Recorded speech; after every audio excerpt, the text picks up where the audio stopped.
Features of management. നമുക്കറിയാം, management is the act of getting things done through others എന്നാണ്. Management എന്ന് പറയുന്ന ഒരു കോൺസെപ്റ്റിൻ്റെ 14 ഫീച്ചേഴ്സാണ് നമ്മളിന്ന് നോക്കുന്നത്. First one, it is a continuous and never ending process. It is an art of getting work done from people. It is a result-oriented process. It is a multidisciplinary in nature. Group and not an individual activity. Follows established principles or rules. Aided but not replaced by computers. Situational in nature. Separate from ownership. Both an art as well as a science.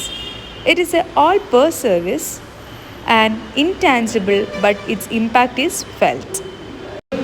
Management uses a professional approach in work, and 14th one, it is dynamic